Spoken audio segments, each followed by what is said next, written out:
امت مسلمہ کا فرض منصبی وَكَذَلِكَ جَعَلْنَاكُمْ أُمَّةً وَسَطًا لِتَكُونُوا شُهَدَاءَ عَلَى النَّاسِ وَيَكُونَ الرَّسُولُ عَلَيْكُمْ شَهِيدًا۔ تو اللہ کے دین کو بالفعل قائم کرنے کے لیے، تاکہ نوع انسانی پر ایک ابدی حجت قائم ہو جائے کہ اللہ کا دین قابل عمل ہے، اسے قائم کیا جا سکتا ہے، اور یہ بہترین سماجی نظام ہے، پولیٹیکو سوشو اکنامک سسٹم اس سے بہتر آج تک چشم فلک نے نہیں دیکھا۔ یہ حجت قائم کرنے کے لیے جن حضرات نے اپنی جانوں کا نذرانہ پیش کر دیا، گویا کہ وہ اللہ کے گواہ قرار پائے، ان کے لیے لفظ شہید استعمال کیا گیا۔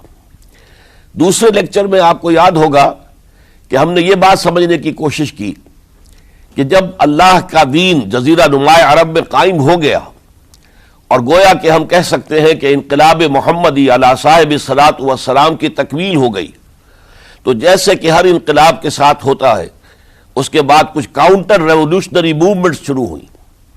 چنانچہ سب سے پہلے اندرون ملک عرب جھوٹے نبی کھڑے ہو گئے، نبوت کے جھوٹے دعوے دار، اور بہت سے لوگوں نے حکومت کو زکوٰۃ ادا کرنے سے انکار کر دیا، اور یہ فتنہ اتنا بڑا تھا کہ واقعہ یہ ہے کہ اگر اسے کرش نہ کر دیا جاتا تو انقلاب محمدی علی صاحب الصلاۃ والسلام اسی وقت ناکام ہو جاتا۔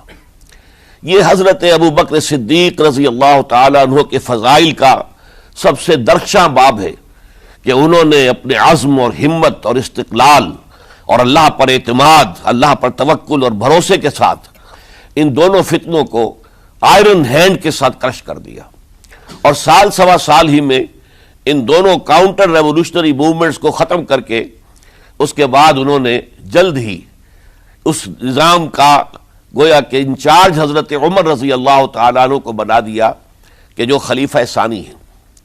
پھر ہم نے دیکھا کہ حضرت عمر کے زمانے میں رضی اللہ تعالیٰ عنہ توسیع کا جو عمل ہے، توسیع انقلاب محمدی کا عمل بڑی تیز رفتاری کے ساتھ جاری ہوا، فتوحات کا سیلاب آیا، ایران پوری سلطنت تہس نہس ہو کر رہ گئی، اس کے پرچے اڑ گئے، سلطنت روما اپنے تمام شمالی افریقی مقبوضات سے محروم، مغربی ایشیا سے اسے بے دخل کر دیا گیا، صرف وہ یورپ کے اندر محدود ہو کر رہ گئی۔ اب ظاہر بات ہے کہ اس کے خلاف بھی تو پھر رد عمل ہونا تھا، کاؤنٹر ریولوشنری موومنٹس اٹھنی تھی۔ تو سب سے پہلے حضرت عمر رضی اللہ تعالیٰ عنہ کی خلافت اور اس کے چراغ کو بجھانے کے لیے ایران کی طرف سے رد عمل ظاہر ہوا۔ ہرموزان جو ایک بڑا ان کا جرنیل تھا، اس کی سازش اور ابو لولو فیروز کے ذریعے سے حضرت عمر رضی اللہ تعالیٰ عنہ کو شہید کر دیا گیا۔ سمجھا یہ گیا تھا کہ یہ ساری عمارت شاید اسی شخصیت کی بل پر کھڑی ہے، لہذا جب میدان سے حضرت عمر ہٹ جائیں گے تو یہ خلافت کی پوری عمارت جو ہے وہ زمین بوس ہو جائے گی۔ لیکن معلوم ہوا یہ عمارت محمد کی بنائی ہوئی تھی صلی اللہ علیہ وسلم۔ کھنڈر بتا رہے ہیں عمارت عظیم تھی، بڑی عظیم عمارت تھی جو حضور نے تعمیر کی تھی، لہذا حضرت عمر کی شہادت سے کوئی فرق واقع نہیں ہوا۔ حضرت عثمان رضی اللہ تعالیٰ عنہ آ گئے میدان میں، اور میں بتا چکا ہوں آپ کو کہ ان کے دور خلافت کے جو 12 سال ہیں، ان میں سے پہلے 10 سال بالکل حضرت عمر فاروق رضی اللہ تعالیٰ عنہ کی خلافت کے دور کی مثال ہے۔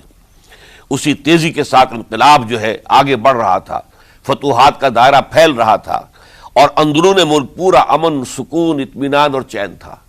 لیکن ان کی دور خلافت کے آخری دنوں میں اب یہودیوں کی طرف سے رد عمل اور ایک کاؤنٹر ریولوشنری موومنٹ عبداللہ ابن سبا کے ذریعے سے، کہ جس نے اسلام کا لبادہ اوڑھا اور منافقت کے پردے کے ساتھ وہ عالم اسلام میں داخل ہوا، اور اس نے چونکہ دیکھ لیا کہ پرانی چپقلش ہے، پرانی چشمک ہے جو قریش کے 2 بڑے قبیلوں کے مابین یا 2 بڑے گھرانوں کے مابین چلی آ رہی تھی، بنو ہاشم، بنو امیہ۔ تو پہلے 2 خلفاء جو تھے وہ نہ بنو ہاشم سے تھے نہ بنو امیہ سے تھے۔ حضرت ابو بکر صدیق بنو تیم سے تھے، حضرت عمر بنی عدی میں سے تھے، لیکن حضرت عثمان اب بنو امیہ میں سے تھے۔ اس کو انہوں نے گویا کہ دکھتی رگ بنا کر پکڑا اور پروپیگنڈا شروع کیا کہ خلافت تو بنو ہاشم کا حق ہے، کیونکہ حضور ہاشمی تھے صلی اللہ علیہ وسلم، تو گویا کہ عثمان غاصب ہیں رضی اللہ تعالی عنہ، بلکہ ان سے دونوں پہلو جو تھے حضرت عمر اور حضرت ابو بکر وہ بھی غاصب ہیں۔ اس کے ساتھ ہی فتنے کی مختلف شکلیں انہوں نے شروع کی۔ یہ الفتنۃ الکبریٰ کہلاتا ہے ہماری تاریخ میں، عظیم ترین فتنہ، جس کے نتیجے میں حضرت عثمان رضی اللہ تعالیٰ عنہ شہید ہو گئے۔ اور ان کی شہادت کے بعد اگرچہ خلافت حضرت علی رضی اللہ تعالیٰ عنہ کے ہاتھ میں آئی، لیکن یہ کہ باہمی خانہ جنگی کا وہ سلسلہ شروع ہوا جو حضرت علی کے دور خلافت جو 5 سالوں پر مشتمل ہے، اس کے دوران مسلسل خانہ جنگی رہی۔ ایک طرف شیعان علی تھے، دوسری طرف شیعان عثمان آ گئے، جو حضرت عثمان رضی اللہ تعالیٰ عنہ کے قتل کے قصاص کے مطالبے کو لے کر سامنے آئے۔ جنگ جمل ہوئی، ایک رات میں 10,000 مسلمان شہید ہوئے۔ جنگ صفین میں 74,000 مسلمان شہید ہوئے۔ جنگ نہروان میں پھر 4,000 مسلمان شہید ہوئے۔ یہ شہادتیں جو چل رہی تھی، یہ کس لیے چل رہی تھی کہ جو بھی عمارت خلافت کی قائم ہوئی تھی، اب اسے قائم رکھا جائے۔ اغیار کی طرف سے جو سازشیں ہو رہی ہیں، جو حملے ہو رہے ہیں، اسے ختم کرنے کے لیے ان کا مقابلہ کیا جائے۔ تو یہ اور اس کا یہ دور ختم ہوتا ہے حضرت علی کی شہادت پر رضی اللہ تعالی عنہ۔ اور یہ بات نوٹ کر لیجئے کہ حضرت علی کو شہید کرنے والے وہ خارجی تھے۔ عبد الرحمن ابن ملجم خارجی طبقے سے تعلق رکھتا تھا، جو پہلے حضرت علی کے لشکر میں شامل تھے، لیکن جب حضرت علی نے رضی اللہ تعالی عنہ تحکیم اور ثالثی کی تجویز قبول کر لی تو وہ ناراض ہو گئے کہ اللہ تعالیٰ ہی ہے حاکم اور حکم، ان الحکم الا للہ، یہ انسانوں کو حکم کیوں بنا لیا گیا؟ اور اس میں اتنی شدت اختیار کی کہ وہ علیحدہ ہو گئے، اس لیے انہیں خوارج کہا گیا۔ انہوں نے رائے یہ قائم کر دی جو مسلمان کبھی کوئی گناہ کبیرہ کا ارتکاب کرے گا وہ کافر قرار پائے گا، جب کافر ہوگا تو گویا کہ مرتد ہے تو واجب القتل، اس کا مال، اس کی عزت سب مباح ہے۔ یہ ہمارا سب سے پہلا گمراہ ترین فرقہ تھا۔ انہی میں سے 3 افراد نے بیٹھ کر اسکیم بنائی کہ یہ 3 افراد ایسے ہیں کہ جن کو اگر میدان سے ہٹا دیا جائے تو شاید مسلمانوں کی باہمی خانہ جنگی ختم ہو جائے اور مسلمان پھر کسی ایک خلیفہ پر راضی ہو جائیں۔ اور یہ تینوں کافر ہیں، معاذ اللہ ثم معاذ اللہ۔ حضرت علی کافر ہیں، ان کو قتل کرنے کی ذمہ داری عبد الرحمن ابن ملجم نے لی۔ حضرت معاویہ قاتل ہیں، ان کے لیے کسی اور کو اسائن کیا گیا۔ عمرو بن العاص قاسم ہیں، ان کے لیے کسی اور کو اسائنمنٹ دی گئی۔ ہوا یہ کہ حضرت عمرو بن العاص وہ تو اس روز فجر کی نماز میں آئے نہیں، ان کی جگہ جو امام تھا وہ شہید کر دیا گیا۔ حضرت معاویہ رضی اللہ تعالی عنہ ان پر وار اوچھا پڑا، زخمی تو ہوئے لیکن یہ کہ پھر تندرست ہو گئے۔ حضرت علی رضی اللہ تعالی عنہ پر بہت کاری وار ہوا اور حضرت علی رضی اللہ تعالی عنہ کی شہادت سن 35 ہجری میں ہو گئی۔ یہ جو خلافت راشدہ کا اختتام یا تو سن 35 ہجری میں حضرت علی کی شہادت سے سمجھا جائے گا، یا میری ذاتی رائے ہے کہ نہیں، اس میں حضرت حسن کا دور خلافت بھی شامل ہونا چاہیے۔ حضرت حسن کو کسی نے نامزد نہیں کیا تھا، نہ انہوں نے اپنی امیدواری کے ساتھ اپنے طاقت کے بل پر خلافت حاصل کی تھی، بلکہ حضرت علی سے جب یہ کہا گیا تھا کہ کیا ہم آپ کے بیٹے حسن کے ہاتھ پر بیعت کر لیں، تو انہوں نے فرمایا تھا کہ میں نہ تمہیں روکتا ہوں نہ حکم دیتا ہوں، یہ تمہارا معاملہ ہے، تم جسے مناسب سمجھو اس کے ہاتھ پر بیعت کر لو۔ حضرت حسن رضی اللہ تعالیٰ عنہ نے جن کے ہاتھ پر جو بیعت ہوئی، تو اب معاملہ یہ ہو گیا کہ امیر معاویہ رضی اللہ تعالیٰ عنہ وہ ایک لشکر لے کر شام سے چلے۔ حضرت حسن 50,000 آدمیوں کے ساتھ ادھر سے نکلے، لیکن یہ ہے کہ انہیں محسوس ہو گیا تھا کہ میرے ساتھیوں میں ایسا فسادی عنصر بھی موجود ہے جو عبداللہ ابن سبا کے ساتھیوں میں سے، کہ وہ کسی اچھے کام کو پسند نہیں کرتا، لہذا انہوں نے پھر صلح کی پیشکش کی۔ حضرت معاویہ کو پیغام بھیجا کہ میں مصالحت چاہتا ہوں، بتائیے شرائط کیا ہیں۔ حضرت معاویہ نے بلینک پیپر بھیج دیا، سادہ کاغذ، کہ آپ جو شرائط چاہیں اس پر لکھ دیں، وہ مجھے قبول ہوں گے۔ حضرت حسن نے رضی اللہ تعالیٰ عنہ شرائط لکھ دی، حضرت معاویہ نے قبول کر لی، تو حضرت حسن دستبردار ہو گئے خلافت کے دعوے سے، اور اس کے بعد پھر حضرت امیر معاویہ کی خلافت کی بیعت کی گئی۔ اس سے پہلے انہوں نے خلافت کی بیعت نہیں لی تھی۔ یہ ہے سن 41 ہجری، اور اسے عام الجماع کہا جاتا ہے، یعنی یہ اختتام ہے مسلمانوں کی خانہ جنگی کے دور کا۔ پھر جمعیت ایک ہو گئی، پھر عالم اسلام متحد ہو گیا۔ اب پورا کا پورا عالم اسلام حضرت امیر معاویہ کے زیر خلافت تھا۔ اور حضرت امیر معاویہ کون ہیں؟ وہ خود ایک صحابی رسول ہیں، جلیل القدر صحابی رسول ہیں۔ اور آپ کو میں نے کل بھی بتایا تھا کہ حضرت معاویہ رضی اللہ تعالی عنہ کی ایک ہمشیرہ ام حبیبہ رضی اللہ تعالی عنہ حضور کے ازواج مطہرات میں سے ہیں، تو حضور کے گویا کے برادر نسبتی ہوئے۔ جو چند لوگ جو وحی کے لکھنے پر جو کاتبین وحی جو حضور نے مقرر کیے تھے، ان میں سے ایک حضرت معاویہ بھی ہے۔ پھر حضرت معاویہ کے لیے حضور کی دعا ہمیں ملتی ہے، اللہم اجعلہ ہادیا مہدیا، اے اللہ اسے ہادی ہدایت دینے والا بنا دے اور مہدی بنا دے جو ہدایت یافتہ ہو۔ تو یہ ان کی شان ہے۔ اور پھر یہ کہ ان کے زمانے میں جب عالم اسلام متحد ہو گیا، داخلی خلفشار ختم ہو گیا، تو فتوحات کا سلسلہ بھی دوبارہ جاری ہو گیا۔ حضرت علی رضی اللہ تعالیٰ عنہ کے 5 سالہ دور خلافت میں کوئی توسیع نہیں ہو سکی تھی دارالاسلام کی، کوئی مزید علاقے جو ہیں سلطنت اسلامی میں شامل نہیں کیے جا سکے تھے، اس لیے کہ سارا معاملہ تو داخلی خلفشار کا تھا۔ جو خانہ جنگی ہو رہی تھی، ایک دوسرے کی تیروں اور تلواروں اور نیزوں سے 1 لاکھ کے قریب مسلمان ختم ہو گئے تھے۔ تو اندر سے گویا کہ موشن ٹوٹ گیا اس سیلاب کا۔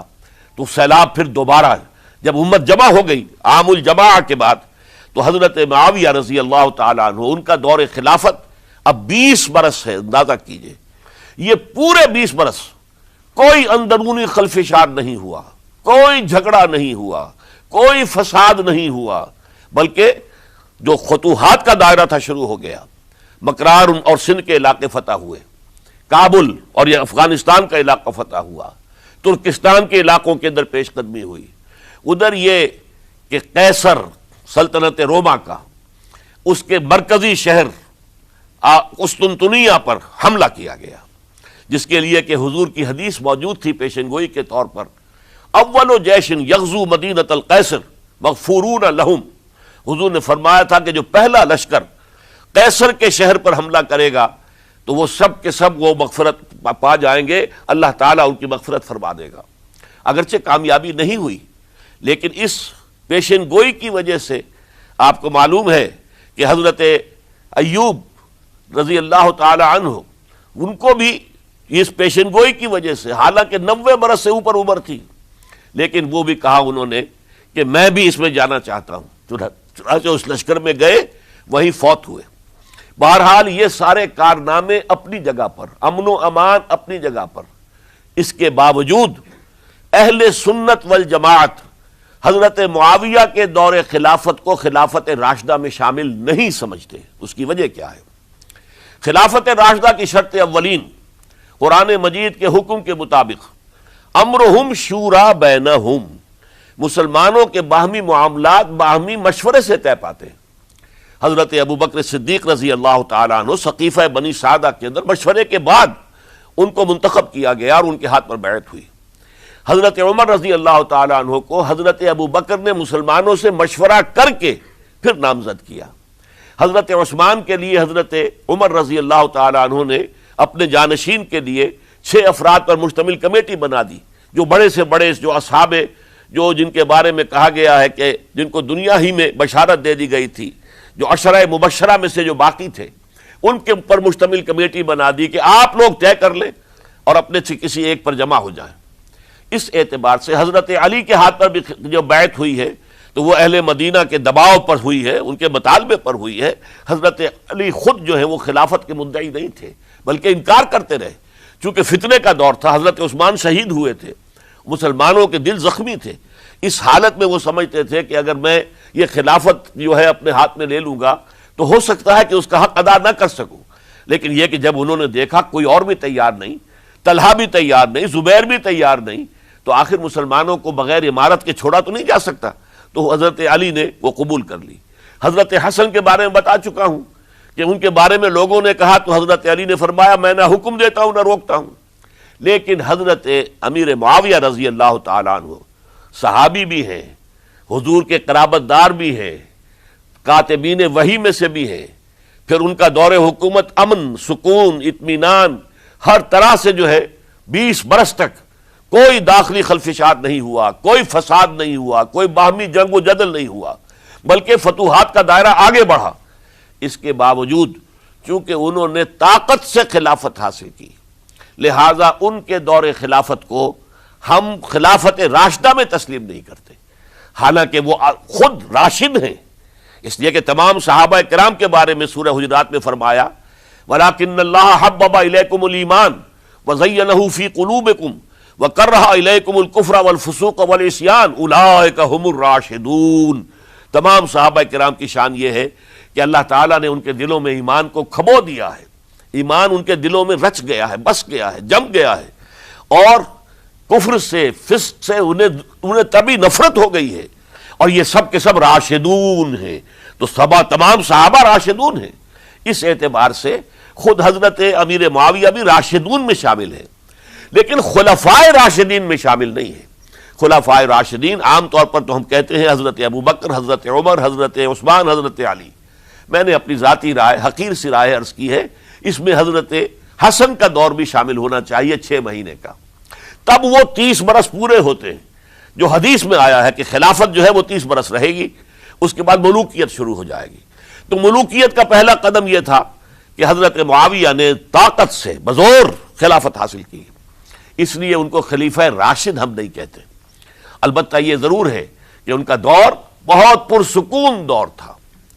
البتہ جب 10 برس گزر گئے حضرت معاویہ کے دور حکومت کو، اب میں یہاں لفظ خلافت کی بجائے دور حکومت استعمال کر رہا ہوں، جو کہ خلافت راشدہ سے ذرا اس کا فرق واضح ہو جائے، تو اس وقت ایک اور صحابی، جلیل القدر صحابی مغیرہ ابن شعبہ رضی اللہ تعالی عنہ، وہ حضرت معاویہ کے پاس آئے اور انہوں نے یہ کہا کہ دیکھیے، اگر آپ نے اپنے بعد اپنا جانشین نامزد نہ کیا تو ہو سکتا ہے پھر فسادات پیدا ہو جائے، پھر مختلف لوگ خلافت کا دعویٰ لے کر کھڑے ہو جائیں، پھر خانہ جنگی ہو جائے۔ 5 برس کی خانہ جنگی میں 1 لاکھ سے زیادہ مسلمان شہید ہو چکے ہیں، قتل ہو چکے ہیں، ہلاک ہو چکے ہیں۔ اب دوبارہ وہی دور نہ آ جائے، لہذا آپ اپنا جانشین نامزد کر دیجئے۔ امیر معاویہ ریلیکٹنٹ تھے، لیکن انہوں نے دلائل دیے، دلائل مضبوط تھے۔ انہوں نے کہا کہ اب کبار صحابہ دنیا سے رخصت ہو چکے، وہ جماعت کہ جن کی تربیت اور تزکیہ، جن کی تعلیم حضور نے خود کی تھی اور ان کو اندر سے پاک کر دیا تھا، ان کی نیتیں بالکل پاک ہو چکی تھی، کوئی نفسانیت ان میں نہیں رہی تھی، وہ جماعت تو اکثر و بیشتر اب ختم ہو چکی، فوت پا چکے، وفات ہو چکی۔ لہذا اب جو ہے اکثر و بیشتر نو مسلم ہیں، جو بعد کے فتوحات کے ذریعے سے اسلام لائے ہیں، لہذا ان کے اندر نہ وہ پختگی ہے، نہ ان کے اندر وہ تقوی ہے، نہ تدین ہے، نہ اصول پرستی ہے۔ اسلام کی پوری تعلیمات جو ہیں وہ ان کے وجود کے اندر، ان کے شعور کے اندر گہری اتری ہوئی نہیں ہے، لہذا اب صورتحال وہ نہیں رہ سکے گی جو حضرت ابو بکر یا حضرت عمر یا حضرت عثمان یا حضرت علی کے زمانے میں تھی، لہذا آپ نامزد کیجئے۔ یہ بھی بتا دوں کہ مغیرہ ابن شعبہ کون تھے رضی اللہ تعالیٰ عنہ۔ نمبر 1 یہ کہ یہ اصحاب شجرہ میں شامل ہیں، جن 1400 یا 1800 افراد نے حضور سے بیعت کی تھی صلح حدیبیہ سے متصل قبل، اس درخت کے نیچے بیٹھ کر، جس کے بارے میں سورہ فتح میں فرمایا گیا کہ لقد رضی اللہ عن المؤمنین اذ یبایعونک تحت الشجرہ، اللہ ان تمام اہل ایمان سے راضی ہو گیا جو ہے نبی صلی اللہ علیہ وسلم آپ کے دست مبارک پر بیعت کر رہے تھے اس درخت کے نیچے، ان میں سے موجود، ان میں یہ مغیرہ ابن شعبہ ہے۔ پھر مغیرہ ابن شعبہ وہ ہے کہ حضرت علی اور امیر معاویہ ان کے درمیان جو خانہ جنگی ہوئی، اس میں ہمیشہ حضرت علی کے ساتھ رہے، حضرت علی کے ہی وہ سپورٹر تھے، ان کے ساتھ تھے۔ اس پہلو سے اچھی طرح سمجھ لیجئے کہ یہ نہیں ہے کہ وہ در حقیقت کو پہلے سے وہ امیر معاویہ کے ساتھی تھے، نہیں، لیکن اب جو صورتحال وہ دیکھ رہے تھے، جہاں دیدہ انسان تھے، بہت بڑے سیاستدان تھے، جانتے تھے حالات کو، حالات کے نفس پر ان کا ہاتھ تھا، لہذا انہوں نے یہ مشورہ دیا اور پھر امیر معاویہ نے اس مشورے کو قبول کر لیا اور یزید کی ولی عہدی کا اعلان کر دیا۔ یہ بالکل مڈل ہے حضرت امیر معاویہ کے دور خلافت کا درمیان، یہ 10 سال جب ہو گئے تھے حضرت امیر معاویہ کی خلافت کو یا حکومت کو، تب یہ معاملہ پیش آیا، اور یزید کے ہاتھ پر یہ بیعت ولی عہدی تمام جو بھی مختلف گورنرز تھے ان کے ذریعے سے کہہ دیا گیا اپنے اپنے علاقے کے لوگوں سے بیعت لے لو۔ یہ بیعت عام طور پر لوگوں نے کر لی، البتہ 5 شخصیتیں جو بہت نمایاں تھیں انہوں نے اس بیعت سے انکار کیا۔ ان میں کون تھے ذرا نوٹ کیجئے۔ حضرت ابو بکر فوت ہو چکے، ان کے بیٹے عبد الرحمن ابن ابی بکر۔ حضرت عمر فوت ہو چکے، ان کے بیٹے عبداللہ ابن عمر۔ حضرت زبیر فوت ہو چکے، ان کے بیٹے عبداللہ ابن زبیر۔ حضرت عباس فوت ہو چکے، ان کے بیٹے عبداللہ ابن عباس۔ حضرت علی شہید ہو چکے، ان کے بیٹے حسین ابن علی رضی اللہ تعالی عنہم اجمعین۔ یہ 5 جو امت کے بہت بڑے 5 افراد کے گویا کے وہ چشم و چراغ تھے ان گھرانوں کے، انہوں نے انکار کیا، اور ان میں خاص طور پر عبد الرحمن ابن ابی بکر نے یہ جملہ کہا کہ تم چاہتے ہو کہ قیصر و کسریٰ کی سنت پر عمل کرو کہ باپ کے بعد بیٹا حاکم بن جائے، یعنی ایک قدم تو خلافت کا نظام پہلے ہی نیچے اتر چکا۔ مشاورت سے تو حضرت امیر معاویہ کا بھی جو نسب ہوا ہے وہ مشاورت سے نہیں ہوا۔ ایک درجے میں وہ جو اللہ تعالیٰ کے رسول نے عمارت بنائی تھی شاندار، اس خلافت کا جو سیاسی نظام تھا، اس میں ایک تو کڑی آ چکی زوال کی کہ ایک شخص نے طاقت کے ذریعے سے خلافت حاصل کر لی۔ اب اس کی اگلی کڑی لانا چاہتے ہو کہ قیصر و کسریٰ کے طریقے سے خاندان کے اندر، ایک قبیلے کے اندر یہ خلافت جو ہے یا حکومت جو ہے نسل بعد نسل، باپ کے بعد بیٹا اور بیٹے کے بعد پوتا، اس کو ہم کبھی گوارا نہیں کریں گے۔ حضرت امیر معاویہ بہت دانشمند انسان تھے، انہوں نے ان 5 حضرات پر کوئی تشدد نہیں کیا، کوئی جبر نہیں کیا، بلکہ رہنے دیا، ٹھیک ہے یہ بیعت نہیں کر رہے، ابھی تو بیعت ولی عہدی ہے، کوئی حرج نہیں۔ لہذا کوئی جھگڑا، کوئی اس وجہ سے کوئی فساد، اس بنا پر کوئی جنگ نہیں ہوئی۔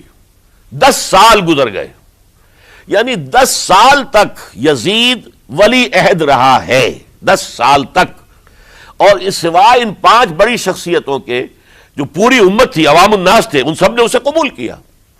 یہ صورتحال اب جب پیدا ہوئی جب حضرت امیر معاویہ کا انتقال ہو گیا، یہ سن 60 ہجری ہے، اب سوال پیدا ہوا کہ وہ ولی عہدی کی بیعت اب بیعت خلافت میں منتقل ہو جائے گی۔